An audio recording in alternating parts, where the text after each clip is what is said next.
Bíblia diz: o meu rei é o rei dos judeus. Ele é o rei de Israel. Ele é o rei da justiça. Ele é o rei da história. Ele é o rei do céu. Ele é o rei da glória. Ele é o rei dos reis. Ele é o Senhor dos senhores. Esse é o meu rei. Me pergunto se você o conhece. Meu rei é um rei soberano. Nenhum tipo de medida pode definir seu amor ilimitado. Ele é continuamente forte, inteiramente sincero, eternamente constante. Ele é imortavelmente gracioso, imperialmente poderoso, imparcialmente misericordioso. Você o conhece? Ele é o maior fenômeno que jamais cruzou o horizonte deste mundo. Ele é o Filho de Deus, Ele é o Salvador do pecador, Ele é a peça central da civilização, Ele é incomparável, Ele é único, Ele é a ideia mais elevada em literatura. Ele é a mais alta personalidade em filosofia. Ele é a fundamental doutrina da verdadeira teologia. Ele é o único qualificado para ser um Salvador totalmente suficiente.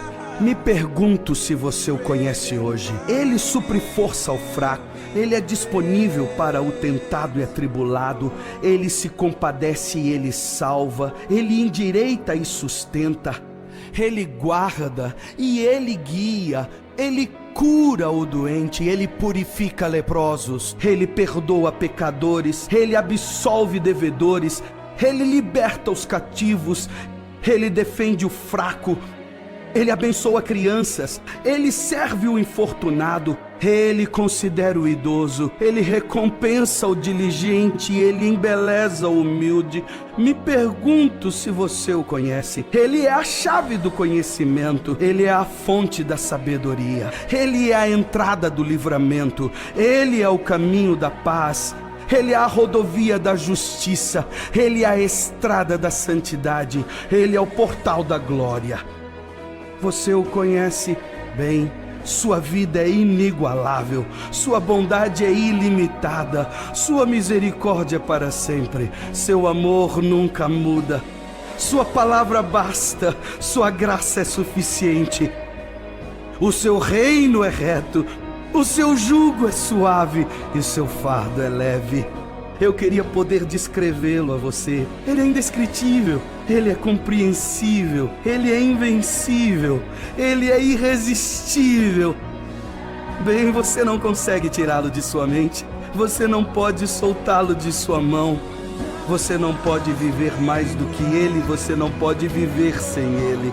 Bem, os fariseus não o suportaram, mas descobriram que não poderiam pará-lo. Pilatos não pôde encontrar culpa alguma nele. Herodes não pôde matá-lo. Morte não pôde dominá-lo. E a sepultura não pôde retê-lo. Sim, esse é meu rei. Esse é meu rei.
Boa noite, meus irmãos. Saúdo a todos com a graça e paz do Senhor Jesus. Amém? Estamos aqui mais uma noite, em mais um culto. E quero convidar você a, nesse momento, reunir toda a sua família e junto conosco, vir adorar e engrandecer o nome do Senhor Jesus. Pois somente Ele é digno de receber toda a honra, toda a glória e todo o louvor pelos séculos dos séculos. Por isso, nesse momento, vamos adorar a Ele. Vamos adorar Ele com alegria.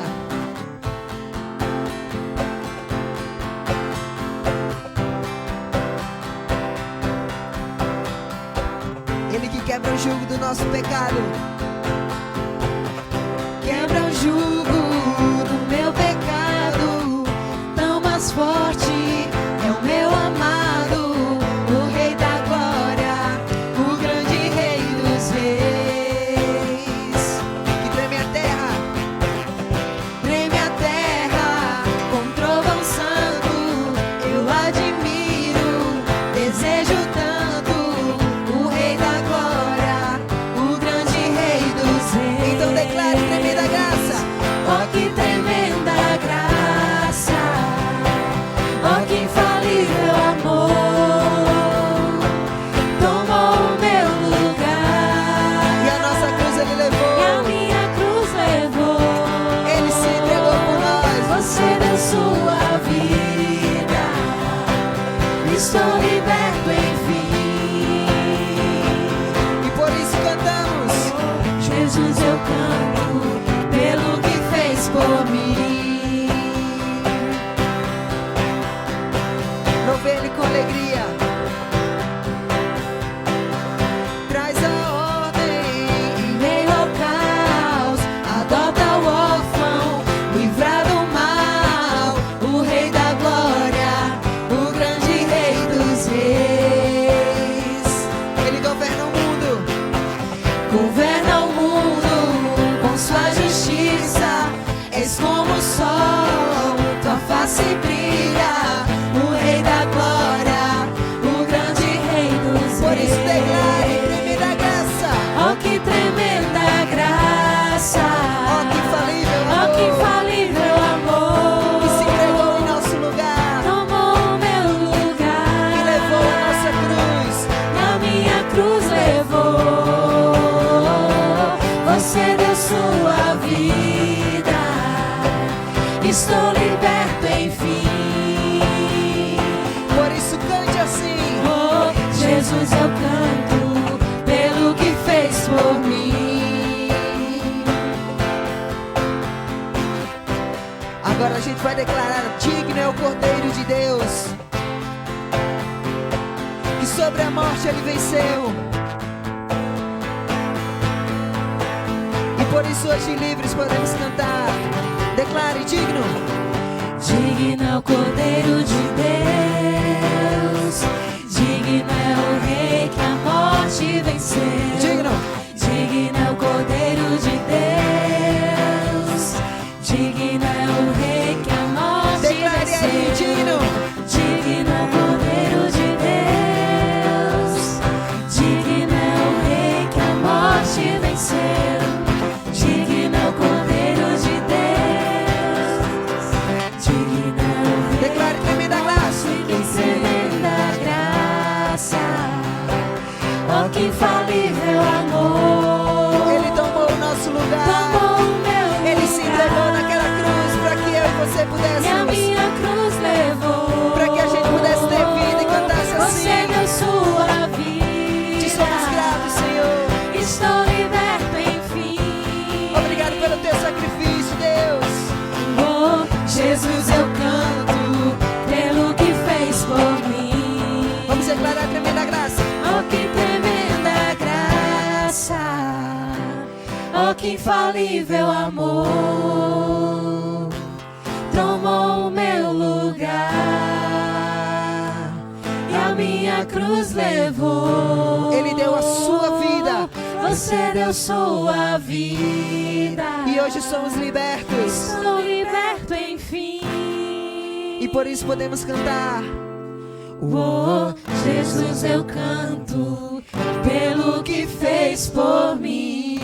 Você pode aplaudir ao Senhor onde você estiver. Louvado seja o teu santo nome, Senhor. Te louvamos, te adoramos, ó Deus. Recebe os nossos louvores nessa noite, Pai.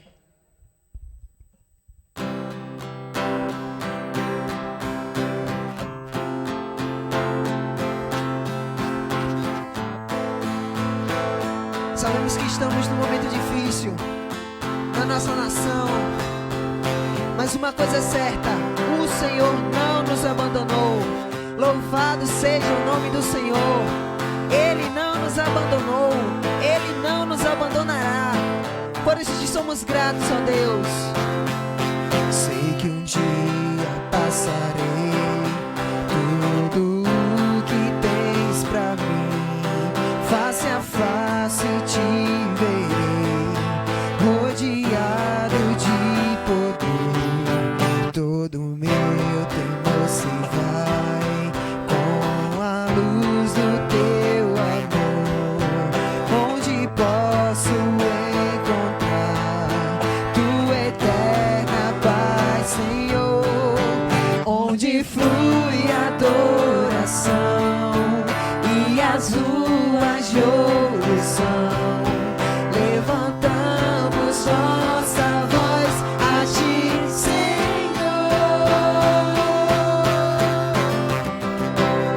sem pranto,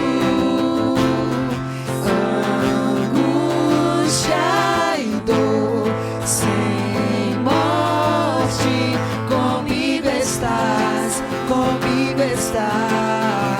Sem noite, sem noite, sem aflição, sem culpa, comigo estás, comigo estás.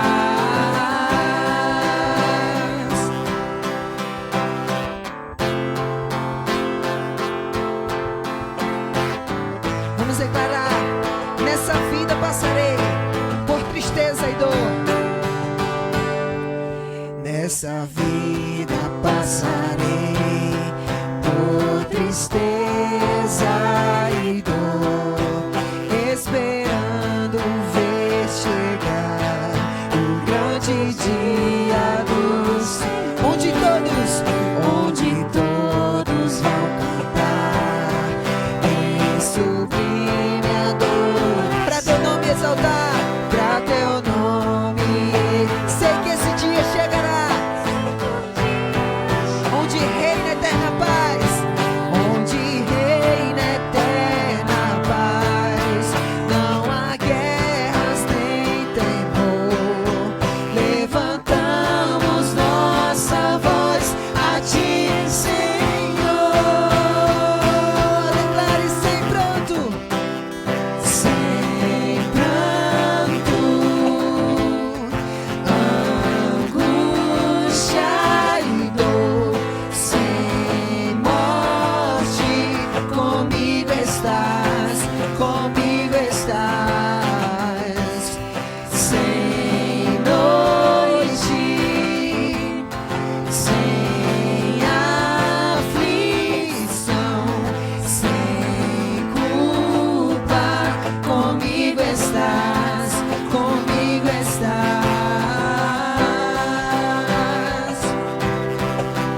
O nosso coração se enche, Senhor, de orgulho, se enche de amor, ó Deus, se enche de temor e de tremor quando sentimos a tua presença.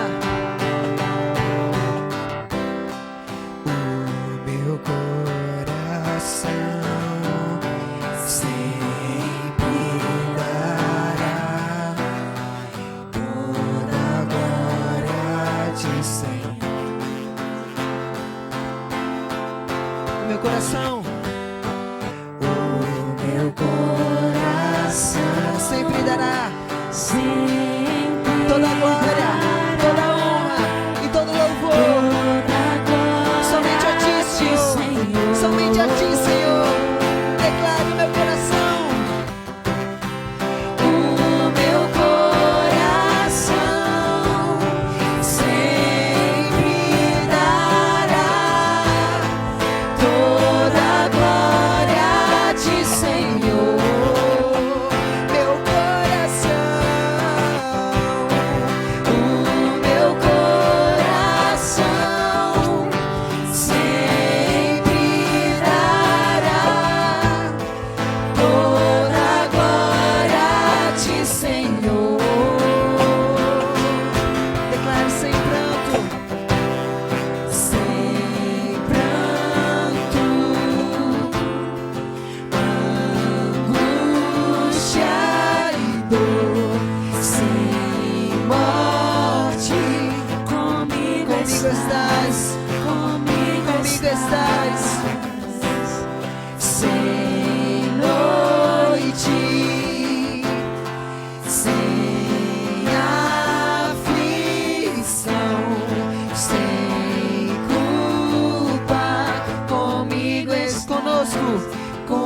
conosco estás.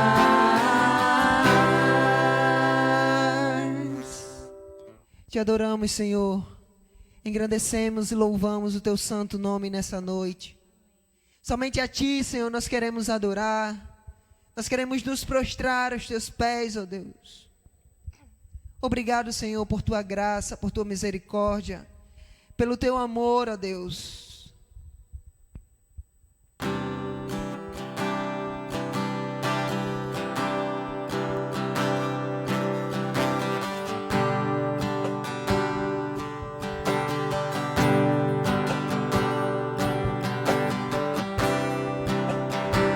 Nesse mesmo espírito de adoração, Senhor, e vamos louvar essa canção. Tu me dás a paz, tu me dás a paz que excede todo entendimento humano. E quando eu planejo, me mostras que é bem melhor o teu plano. Com misericórdia me cobres, derramando desconheço outro amor assim.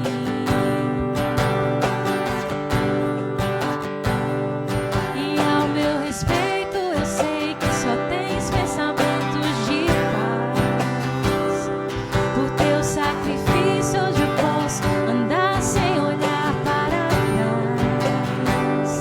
Eu não compreendo tamanha bondade que está sobre mim. Assim. Vamos declarar juntos: que amor é esse? Que amor é esse? Graça incalculável. Não tem interesse, não quer nada em troca. Tua vontade é boa, perfeita e agradável para mim.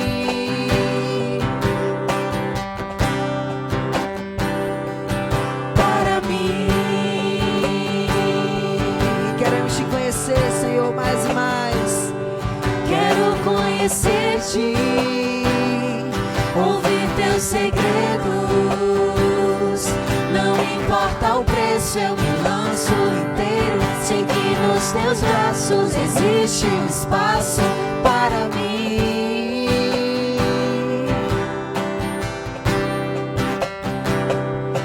Para mim. Vamos declarar do início: tu me dás a paz. Tu me dás a paz que excede todo entendimento humano. E quando eu planejo, me mostras que é bem melhor o teu plano. Com misericórdia me cobres, derramando graça em mim. Eu desconheço outro amor assim.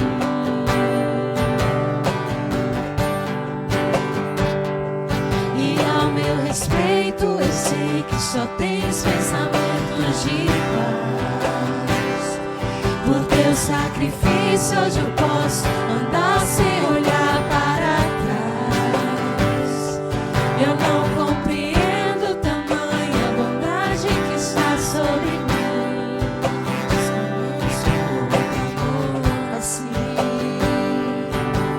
Declare: que amor é esse? Que amor é esse? Graça incalculável. Não tem interesse, não quer nada em troca. Tua vontade é boa, perfeita e agradável para mim.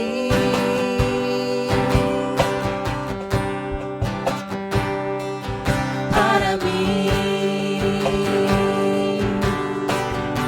Quero conhecer-te mais e mais. Quero conhecer-te, ouvir teus segredos. Não importa o preço, eu me lanço inteiro. Sei que nos teus braços existe um espaço para mim.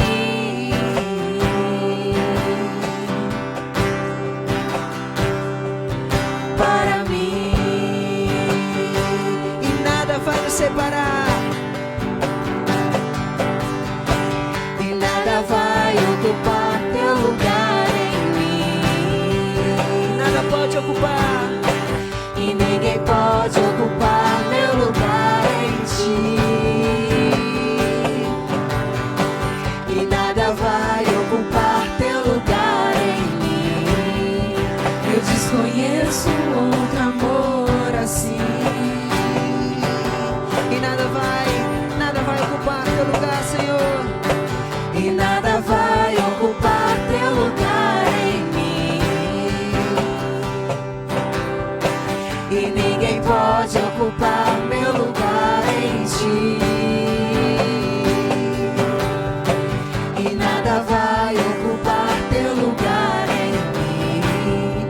Eu desconheço outro amor assim. Declaro que amor é esse. Que amor é esse? Graça incalculável.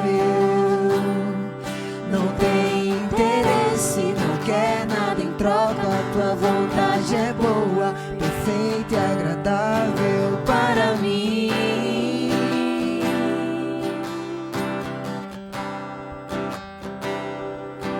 Para mim. Quero conhecer-te. Declare isso. Quero conhecer-te, ouvir teus segredos. Não importa o preço, eu me lanço inteiro. Sei que nos teus braços existe um espaço para mim.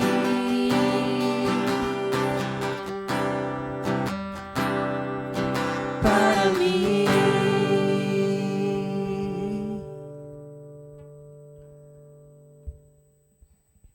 Tu és prioridade em nossas vidas, Senhor.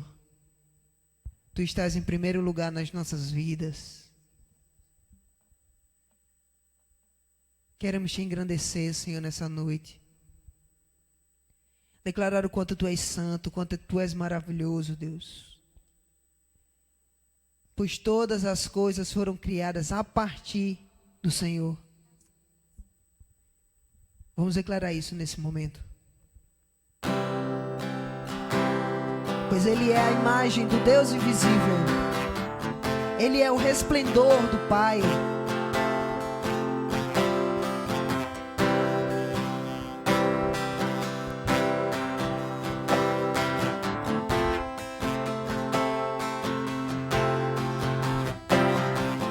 Ele é a imagem do Deus invisível. Ele é a exata expressão do seu ser. Pois nele foram criadas. Pois nele foram criadas todas as coisas nos céus e na terra. Sejam tronos, soberanias, poderes ou autoridades. Ele é antes de tudo e a todos sustenta pela palavra. Pois foi do agrado de Deus que tudo Ele tenha supremacia.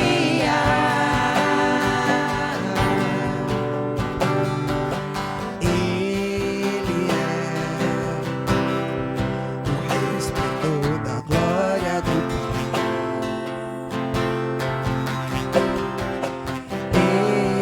Ele é a exata expressão do seu ser. A exata expressão do seu ser. Pois nele foram criadas todas as coisas. Pois nele foram criadas todas as coisas nos céus e na terra. Sejam tronos, soberanias, poderes ou autoridade. Ele é antes de tudo e a todos sustenta.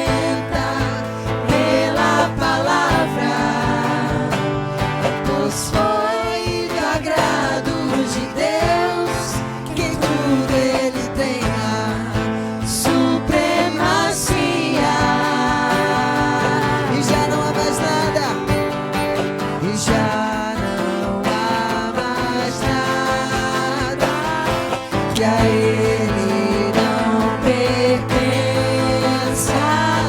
Em tudo existe graça, cantemos sim. Então declare mais uma vez, já não há mais nada, e já não há mais nada que a ele não pertença. Em tudo existe graça, cantemos sim.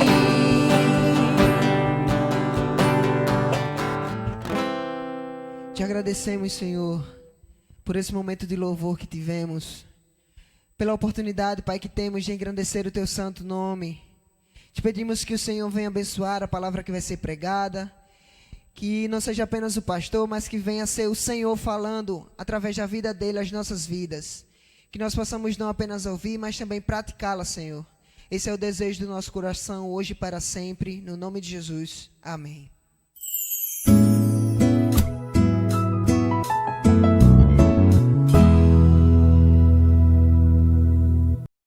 Agora, eu gostaria de convidá-lo a abrir sua Bíblia comigo no livro do Apocalipse, capítulo 15. Nós estamos, capítulo por capítulo, nós estamos progredindo, nós estamos crescendo no entendimento e na compreensão desse livro, que já é uma bênção apenas você lê-lo.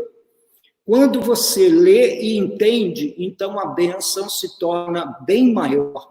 E esse é um glorioso momento para que nós revisemos as verdades escatológicas deixadas pelo Senhor Jesus Cristo, as verdades acerca dos últimos dias, acerca de todo o desdobramento do mundo e também da igreja, dentro do contexto daquilo que o livro do Apocalipse nos ensina. Esse é o menor capítulo do livro, o capítulo mais objetivo, para o qual eu gostaria muito de chamar a sua atenção, porque hoje nós vamos tratar de uma doutrina desprezada na igreja, que é a doutrina do juízo eterno. O escritor aos Hebreus chamou a doutrina do juízo de Deus como sendo uma doutrina fundamental para a igreja. Mas muitos de nós não entendemos muito bem, não compreendemos muito bem, não temos, de fato, uma compreensão viva do que a palavra de Deus ensina nesse sentido. Então, hoje é uma noite muito especial para mim, como expositor da palavra, e para você que está aí a me ouvir. Diz o texto: vi no céu outro sinal grande e admirável, 7 anjos tendo os 7 últimos flagelos, pois com estes se consumou a cólera de Deus.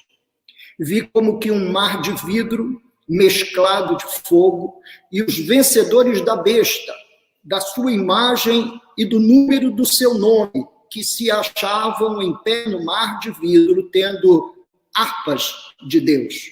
E entoavam o cântico de Moisés, servo de Deus, e o cântico do Cordeiro, dizendo: grandes e admiráveis são as tuas obras, Senhor Deus, Todo-Poderoso. Justos e verdadeiros são os teus caminhos, ó Rei das nações. Quem não temerá e não glorificará o teu nome, ó Senhor? Pois só tu és santo, por isso todas as nações virão e adorarão diante de ti, porque os teus atos de justiça se fizeram manifestos. Depois destas coisas, olhei e abriu-se no céu o santuário do tabernáculo do testemunho, e os 7 anjos que tinham os 7 flagelos saíram do santuário vestidos de linho puro e resplandecente, e cingidos ao peito com cintas de ouro. Então um dos 4 seres viventes deu aos 7 anjos 7 taças de ouro, cheias da cólera de Deus, que vive pelos séculos dos séculos. O santuário se encheu de fumaça procedente da glória de Deus e do seu poder, e ninguém podia penetrar no santuário enquanto não se cumprisse os 7 flagelos dos 7 anjos. Nós, no capítulo 12 do livro do Apocalipse, vimos o grande triunfo da igreja sobre o dragão vermelho, esse dragão que foi derrotado no céu e na terra. No capítulo 13, nós vimos 2 bestas, uma emergindo do mar e outra emergindo da terra. A que emergia do mar, emergia do meio das grandes nações, é o anticristo. E a que emergia da terra era aquela que propagava o culto à imagem do anticristo, o falso profeta. Vimos no capítulo 13. No capítulo 14, nós observamos, meus queridos irmãos, o povo de Deus, os selados de Deus, os remidos de Deus, louvando e glorificando a Deus no meio de toda essa confusão global. Aqueles que são do Senhor, que receberam a marca do Cordeiro, que receberam a marca identificadora de que são filhos de Deus, servos de Deus, pecadores perdoados, pessoas que foram tornadas membros do corpo de Cristo. Estas pessoas louvavam a Deus e glorificavam a Deus. Mais uma vez, nós vamos observar esse mesmo perfil no capítulo 15, cujo o texto fundamental, o conteúdo fundamental é o juízo de Deus sobre aqueles que adoraram a imagem da besta, aqueles que se configuraram a esse governo maligno, esse governo anticristo. E enquanto essas pessoas serão julgadas, o anúncio do juízo está sendo feito, diz o versículo 1, que no céu houve um sinal admirável, 7 anjos anunciando os 7 últimos flagelos com que se consumaria a cólera divina. E logo nos versículos abaixo aparecem 2 grupos de pessoas cantando, o cântico de Moisés, o servo de Deus, e o cântico do Cordeiro. Por que o cântico de Moisés e o cântico do Cordeiro? São redimidos de Deus, são os filhos de Deus que vieram da velha aliança e da nova aliança, redimidos em Cristo, redimidos no Senhor, redimidos na esperança messiânica, redimidos pelo Deus Todo-Poderoso e Santo. Enquanto o mundo é julgado, enquanto as 7 taças da cólera divina, da ira divina é derramada sobre o mundo, o povo de Deus canta. Então, é momento para nós louvarmos a Deus, é momento para exaltarmos a Deus, não importa o grau de dificuldade que nós estejamos a enfrentar no meio dessa pandemia, o grande motivo que motiva o coração dos cristãos em meio a toda essa expressão de juízo é, meus queridos irmãos, o louvor ao Todo-Poderoso Deus. Eu gostaria de apresentar alguns slides para você, para que você pensasse juntamente comigo e entendesse bem o que significa todas essas, vamos dizer, todos esses contextos aqui do juízo divino. Há uma série de, digamos, de exposições bíblicas falando sobre essa manifestação. Isso não é uma coisa qualquer, isso não é um assunto que a gente possa passar por cima, não. Isso é uma certeza que a Bíblia nos dá, dizendo-nos que o juízo virá. Sim, ele virá. E nenhum de nós precisa temer o juízo, porque aqueles que creram em Jesus passaram da morte para a vida e não entrarão em juízo, diz a palavra de Deus. Portanto, nós não temos que temer o juízo divino. Vamos compreender melhor esse capítulo e compreender melhor essa doutrina que a Bíblia Sagrada ensina e que há um silêncio. Eu acredito que há um silêncio porque a expectativa de grande parte das pessoas que se aproximam da igreja é uma expectativa de uma vida vivida num vácuo de prosperidade. E a Bíblia Sagrada não diz isso.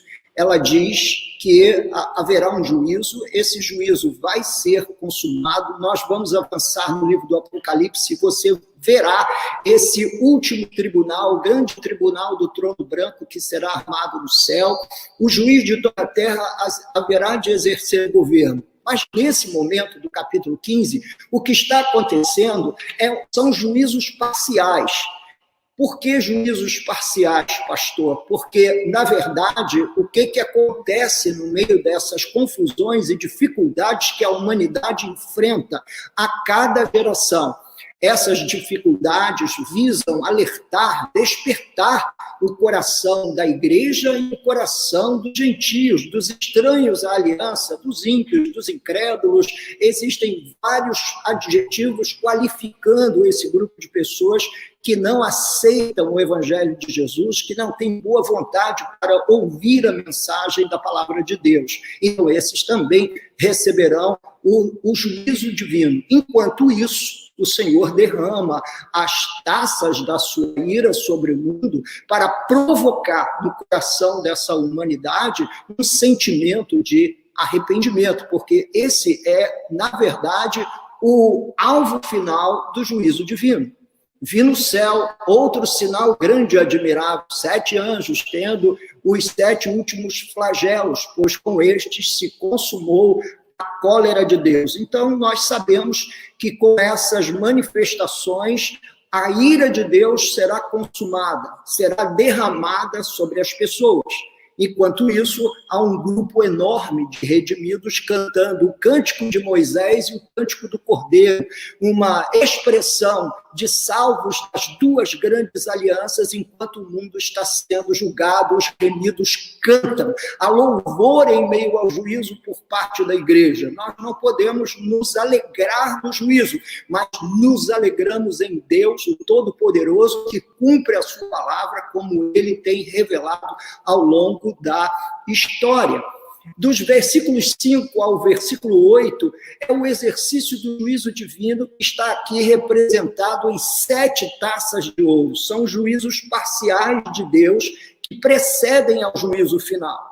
Então, Deus vai julgando a humanidade, vai julgando através desse derramar das suas taças, derramar da sua ira, de diversas maneiras. Você, a partir do domingo que vem, nós vamos ler o capítulo 16, e você vai ver que o juízo de Deus é derramado de diversas formas, tentando provocar, tentando não, buscando misericordiosamente provocar no coração do perdido o sentimento de arrependimento, porque é para isso que a ira de Deus se manifesta, para trazer as pessoas a refletir sobre a vida, a refletir sobre a obra de Jesus na cruz, a refletir sobre a obra redentora e entregar sua vida, seu coração inteiramente ao governo de Cristo, ao governo de Deus.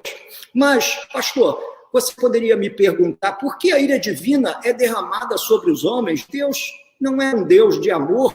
Por que ele aqui está aparecendo, derramando a sua cólera, derramando a sua ira sobre os homens que adoram a imagem da besta, esses homens que adoram o poder, a força e as ações malignas do anticristo? Porque Deus faz uso desse artifício, derramando sobre o ser humano a sua ira? O que Deus busca ao fazer uso desse expediente, falando dessa maneira com os homens, com os moradores da terra? Bem, o que Deus busca, na verdade, é chamar a atenção para um fato que existe, está nas Escrituras e que nós silenciamos. A igreja vem silenciando. Pouca gente hoje sobe ao púlpito para falar do juízo vindouro. Pouca gente sobe ao púlpito para falar sobre a ira de Deus. E por que razão? Porque acha que a ira de Deus não combina com o seu amor. quando esse pensamento está completamente equivocado. É óbvio que a ira de Deus está relacionada ao seu amor. Por quê, pastor? Porque ama bem quem ama de modo justo. E a justiça de Deus precisa ser feita. E a justiça de Deus só pode ser feita se o pecado for julgado. Se o pecador, junto com o seu pecado, também for julgado. Se você observar, a palavra de Deus está todo o tempo dizendo que ele é justo. E há uma coisa que você não pode esquecer se você for um crente. Você não pode esquecer da palavra justificado, porque é isso que a salvação em Cristo nos torna. Ele nos torna homens justificados, pecadores na sua natureza, mas cobertos da justiça de Cristo, justificados por conta da fé e do sangue de nosso Senhor e Salvador Jesus Cristo. Então, há uma teologia de juízo na Bíblia Sagrada. Há muitos que não têm a boa vontade de entender e de compreender. Você precisa conhecer essa teologia, você precisa compreender o que a palavra de Deus fala. Bem, o capítulo 15 do livro do Apocalipse é uma revelação de Jesus que aparece logo no início do livro, naquela visão do Cristo glorificado que nós já vimos. Eu não vou retornar lá, porque senão a gente não consegue avançar na exposição, mas logo no capítulo 1 é a primeira visão, a primeira grande visão do livro do Apocalipse é a visão do grande juiz de toda a terra. Jesus não aparece ali na figura de Jesus de Nazaré, aquele homem cândido, suave, tranquilo, manso, humilde de coração. Aquela é a imagem do Cordeiro. Agora, em Apocalipse, capítulo 1, versos de 9 a 20, é a imagem do juiz de toda a terra, que vai julgar o mundo, julgará o mundo com justiça, meus irmãos, e os povos, diz a Bíblia Sagrada, com equidade. Então, o juízo é feito pelo grande juiz de toda a terra, pelo Senhor Jesus. A teologia do juízo também faz parte do ensino do Evangelho, desse texto sagrado que rege a nova aliança e todos aqueles que nasceram de novo em Cristo Jesus. Há um conteúdo teológico, há um conteúdo doutrinário que eu gostaria que todos vocês tomassem conhecimento, uma vez que muito provavelmente você não vai ouvir a falar sobre isso da maior parte dos pregadores. Você não vai ouvir falar sobre ira, derramamento da ira, o juízo divino, não. Todo mundo vai dizer para você que Deus é amor, que Deus quer te consolar, que Deus quer fazer coisas maravilhosas na sua vida. Sim, a Bíblia Sagrada diz isso também, mas nós não podemos omitir essa face terrível do Deus da Bíblia. Nós não podemos omitir essa face que busca a justiça a todo custo. Nós não podemos omitir de que as obras dos homens serão julgadas pelo juiz de toda a terra. Caso contrário, nós morreríamos sem vermos esse Senhor Todo-Poderoso julgando as autoridades, os reis, os príncipes e os imperadores, que a palavra de Deus diz que ele julgará, alguns julgará ainda em vida, derramando essas taças da sua cólera. Alguns serão julgados ainda em vida. Ou você acha que todo o roubo que tem sido feito em nome do Covid-19, que toda essa maracutaia que tem sido descoberta pelas autoridades brasileiras, que isso tudo vai ficar sem resposta pelo Deus dos céus? Não, obviamente que não. O juízo de Deus virá, sim, ele virá. E você precisa interiorizar essa mensagem para entender que Deus quer ser amado, mas ele também quer ser temido. O temor de Deus precisa habitar o nosso coração. Mas, pastor, o que juízo tem a ver com salvação? Porque Jesus não diz a Bíblia que ele veio para salvar o pecador, Não diz as Escrituras que a missão de Jesus foi uma missão redentora, de resgate do pecador?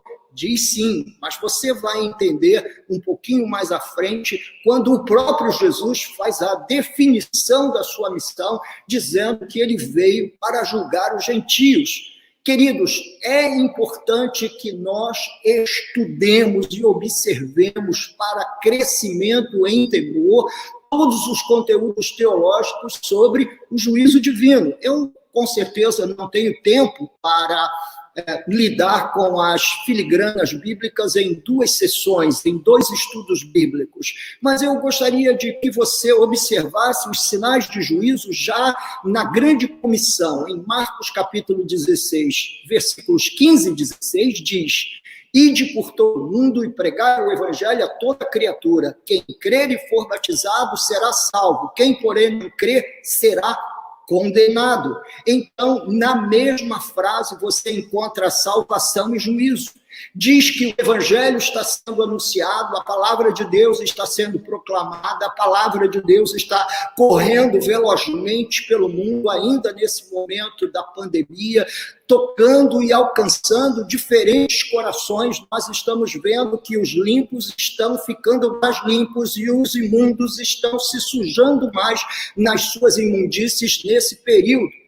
O Deus Todo-Poderoso, em sagrada missão, está salvando pecadores e está condenando outros. Por quê, pastor? Porque não creem na mensagem viva do Evangelho, não creem nessa glória, nessa mensagem poderosa a respeito da qual o pastor Henrique, nosso querido irmão, expôs essa manhã, baseado lá em Romanos capítulo 1, versos 15 ao verso 17. Então, amados, é nítido e notório que você vai encontrar dentro da mensagem da salvação a mensagem de juízo. Digamos que essa é a missão, foi a missão de Jesus e é a missão da igreja. A missão de Jesus foi essa. Ele veio para salvar e ele foi levantado para a salvação de uns e para abatimento de outros. Assim também nós pregamos para a salvação daquele que ouve, recebe, crê no Evangelho, e pregamos também para aqueles que rejeitam o Evangelho, rejeitam essa boa nova da salvação. Vamos observar, dentro do contexto do Evangelho, do ensino de Jesus, a mensagem do juízo, aquilo que eu chamo de teologia do juízo. Em Mateus capítulo 10, versos de 12 a 15, Jesus usa um método muito conhecido na pedagogia, que é o método comparativo. Através desse método, ele vai nos dizer que o juízo virá, sim, virá. Ao entrardes na casa, saudai-a, diz lá Mateus 10, versos de 12 a 15. Se com efeito a casa for digna, venha sobre ela a vossa paz. Se, porém, não for, torne para vós outros a vossa paz. Se alguém não vos receber, nem ouvir as vossas palavras, essas são as 2 questões que Jesus aborda aqui. Diz ele: ao sairdes daquela casa ou daquela cidade, sacudi o pó dos vossos pés. Em verdade vos digo que menos rigor haverá para Sodoma e Gomorra no dia do juízo do que para aquela cidade.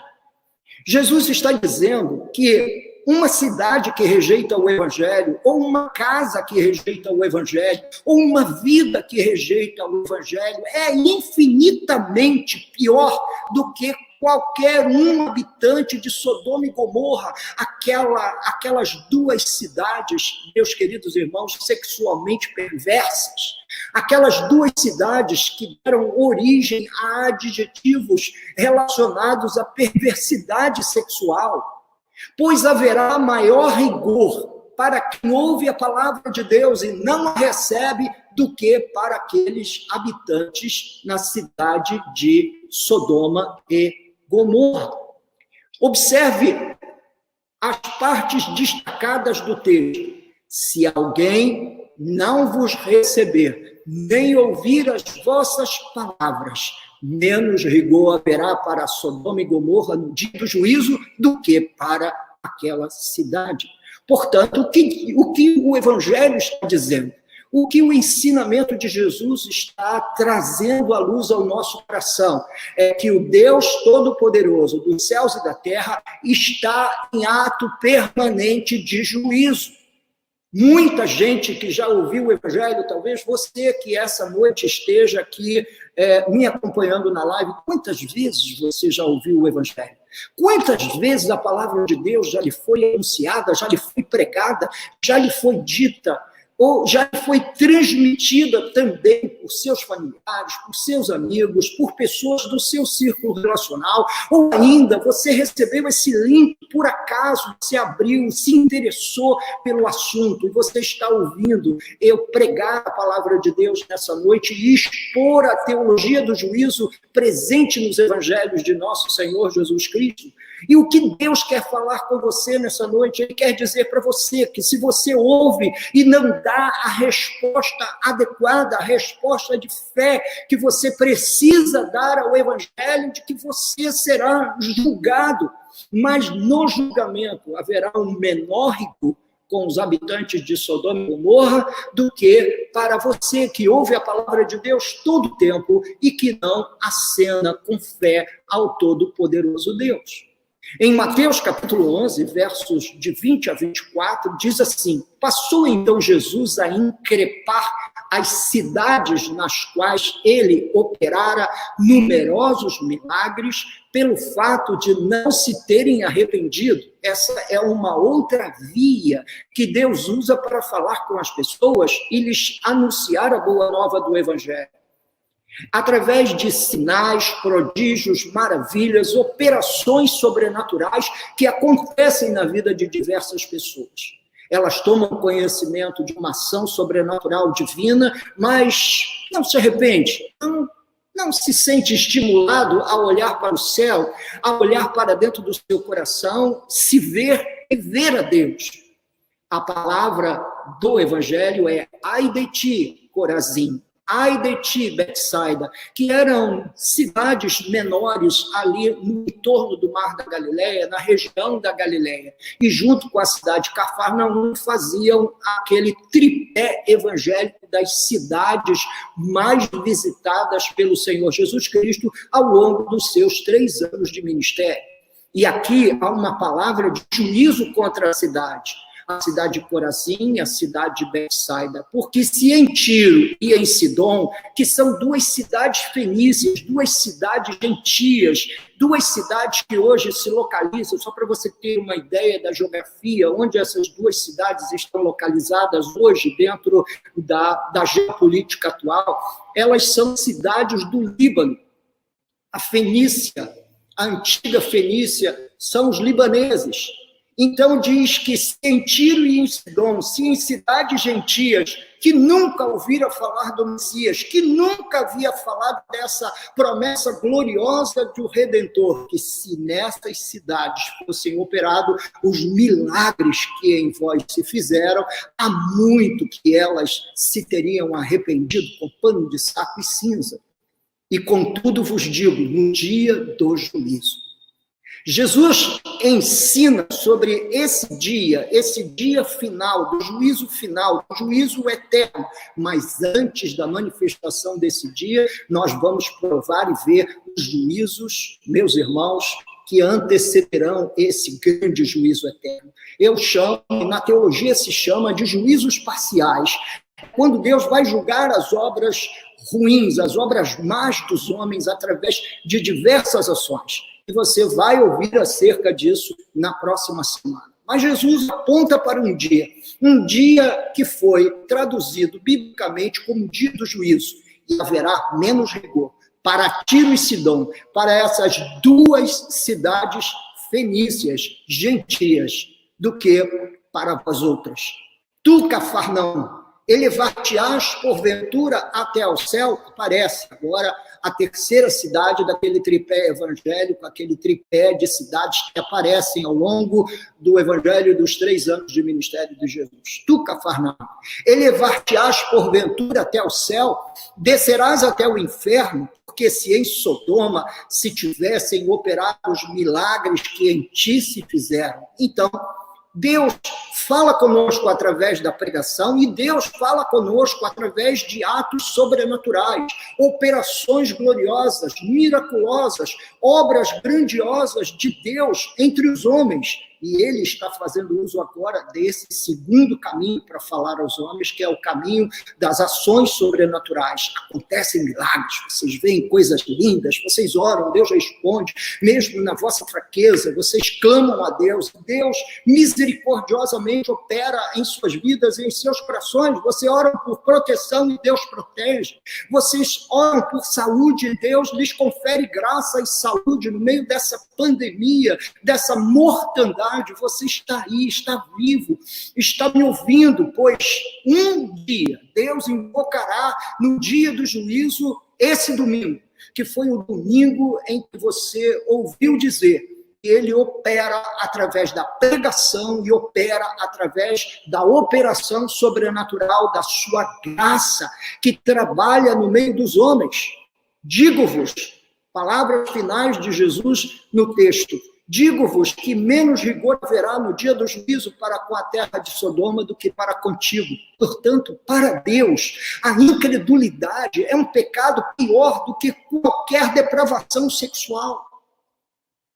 Qualquer depravação sexual não pode prevalecer sobre o pecado da incredulidade, o pecado de achar que não é com você que Deus está falando. Sim, amigo. Sim, meu amigo, meu irmão, meu querido.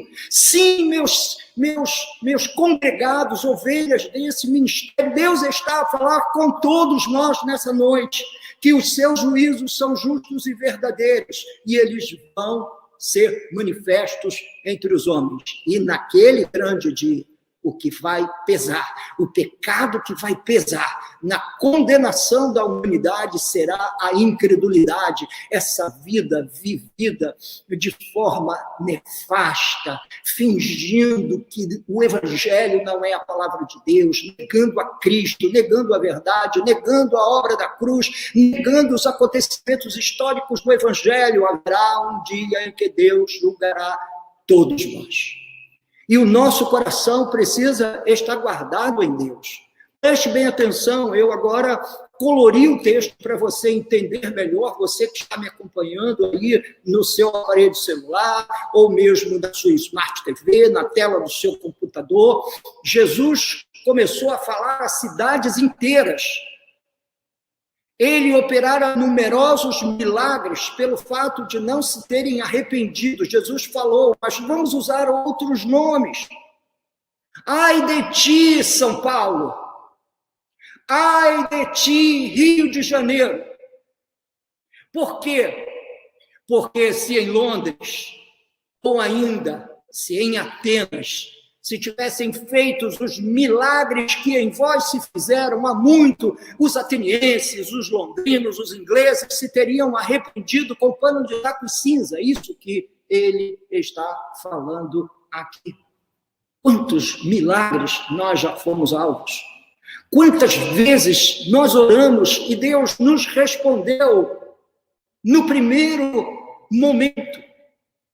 E então é isso que está acontecendo aqui. Quando se ouve e não se crê, esse é um pecado insuperável.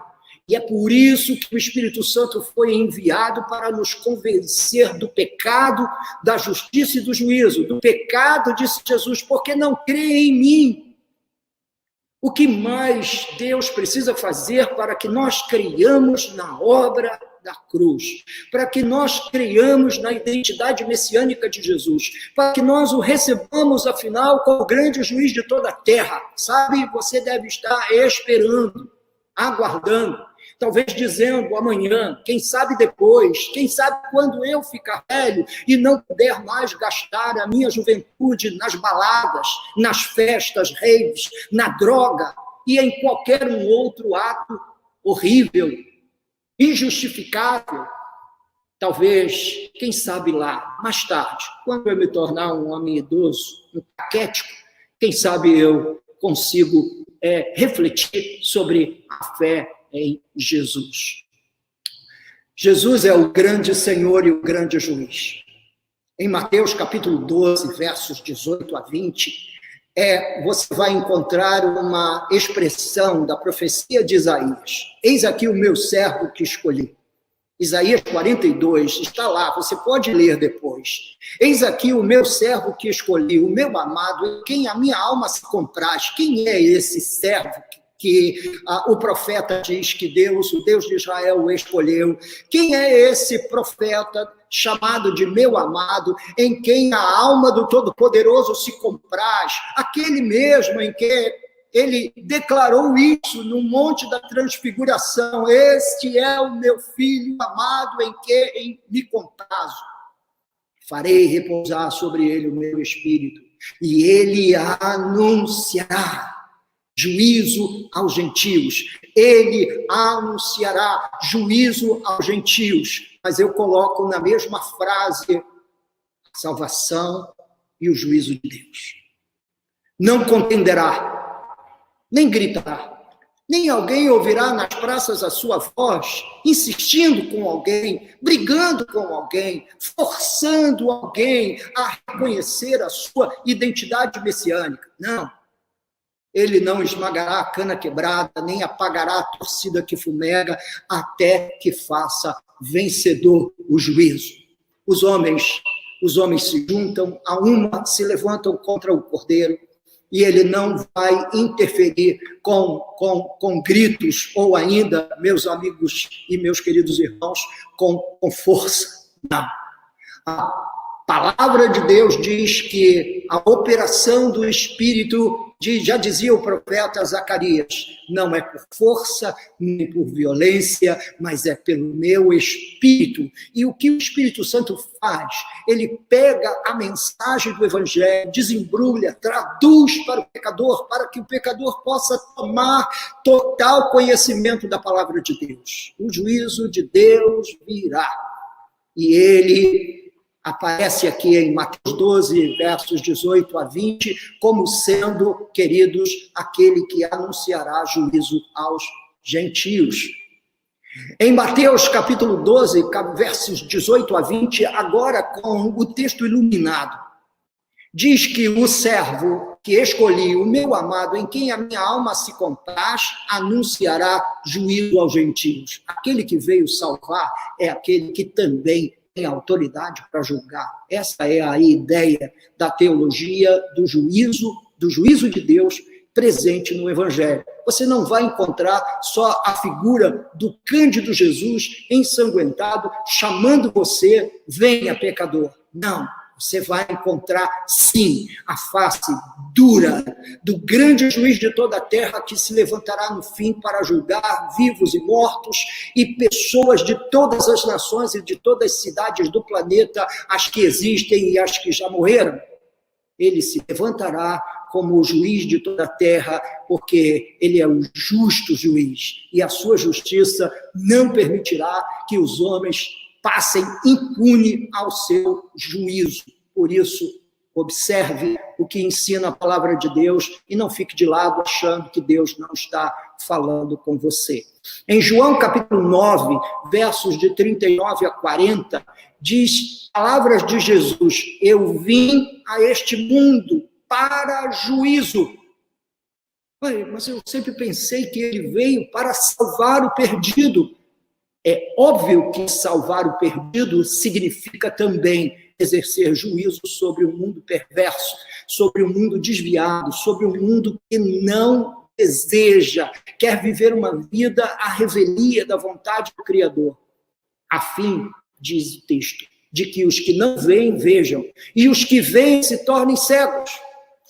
E no texto, os fariseus que estavam ouvindo essa palavra de Jesus e estavam perto dele, perguntaram-lhe: acaso também nós somos cegos?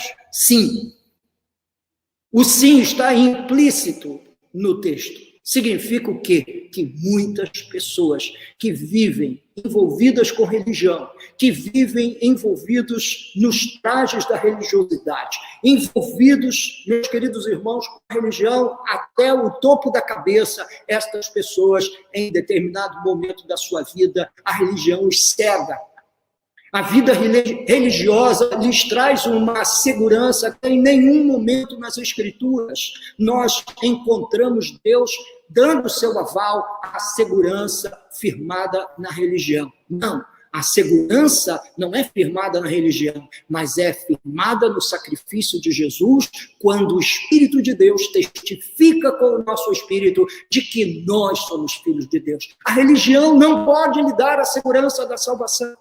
A religião não pode lhe dar a tranquilidade de que você, meu amado e querido irmão, envolvido com a religião, com os atos litúrgicos, com o cântico, com o ato de entregar seus dízimos com fidelidade e lealdade a Deus e à sua igreja local, com o fato de você orar todo dia, cantar louvores todo dia, manter a sua rádio do carro sintonizada na rádio FM, cantando louvores todo o tempo. Não, nada disso é segurança. Você pode estar cheio de religião, no entanto, cego para com as coisas de Deus. E eu vim a este mundo, quero lembrar aos irmãos esta parte do verso 39. Prosseguiu Jesus, eu vim a este mundo para juízo. E com certeza, enquanto eu estou pregando essa palavra, Deus está julgando os meus ouvintes nessa noite. Porque alguns estão recebendo essa palavra com fé, enquanto outros estão dizendo, não é comigo que ele está falando. Irmãos, eu não determino os objetivos dessa flecha lançada do arco do pregador. Eu não tenho domínio sobre esse destino. O que eu sei é que se você está aqui me ouvindo, certamente Deus está querendo falar algo ao seu coração.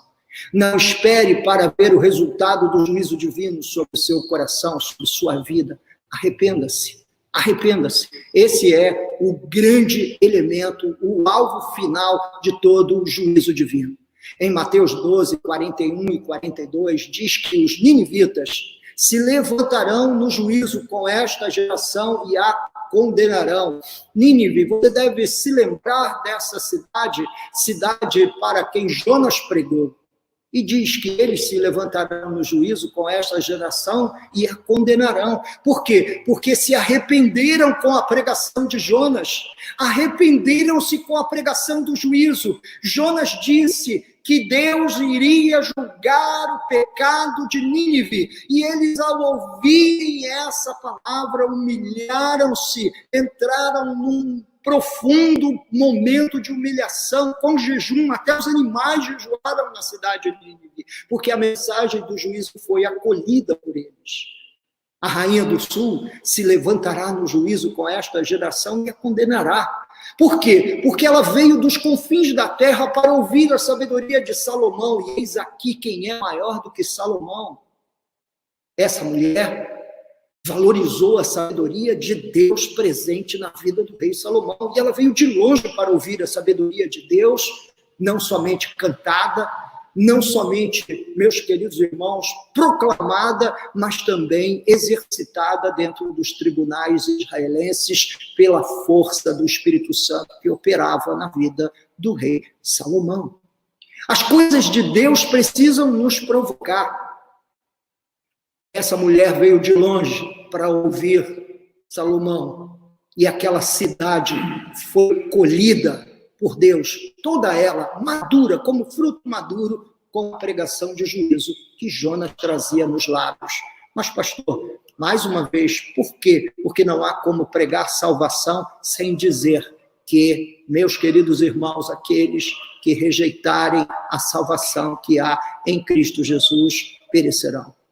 O texto de Apocalipse, capítulo 15, é, na verdade, uma exibição de que o juízo virá sim. É uma exibição dessa verdade. Mas aqueles que estão marcados pelo Cordeiro, com a marca de Cristo, com a marca da cruz, com a marca de Jesus, os que receberam a Jesus como seu Senhor e Salvador, esses estão seguros, cantando o que o texto bíblico chama de o cântico de Moisés e o cântico do Cordeiro. Grandes são as tuas obras, Senhor Deus Todo-Poderoso. Justos e verdadeiros são os teus caminhos, ó Rei das nações. Quem não temerá e não glorificará o teu nome, Senhor? Pois só tu és santo, e por isso todas as nações virão e adorarão diante de ti, porque os teus atos de justiça se fizeram manifestos. Por isso, a ideia por trás do juízo não é lhe trazer medo. A ideia por trás do juízo é promover arrependimento. Por isso, arrependa-se, volte o seu coração para Cristo, volte o seu coração para Deus e viva uma vida segundo o querer do Senhor. Amados e queridos irmãos em Jesus, nesse momento nós chegamos, digamos, não ao fim, porque haverá um amanhã, mas eu chego ao fim dessa exposição dizendo para você o seguinte, querido. Se você deseja, de fato, receber a Cristo como o Senhor e Salvador de sua alma, se de fato você que se sente despreparado para encarar o reto juiz de toda a terra, está me ouvindo nessa noite e quer receber Jesus como seu único e suficiente Salvador, porque o testemunho do Espírito Santo trazido ao seu coração nesta noite é simplesmente impossível de ser resistido. É irresistível. Caia de joelhos aí onde você estiver. Confesse seus pecados. Invoque o perdão de Deus. Clame a Deus para que esse mundo não destrua seu coração, sua vida, sua alma, para que, na verdade, queridos irmãos, você possa se apresentar diante do Salvador como um eleito santo justificado pela fé no Evangelho. Recebe Jesus Cristo. Eu chamo. A Bíblia diz que o Espírito e a noiva dizem vem. Ou seja, a pregação do Evangelho é uma insistente ação do Espírito Santo e um chamado da igreja para que todo pecador venha ao conhecimento da salvação, confessando seus pecados, suas mágoas, seus sentimentos íntimos, sua falta de perdão, sua traição sexual, seu rompimento da aliança do matrimônio. Arrependa-se. Arrependa-se.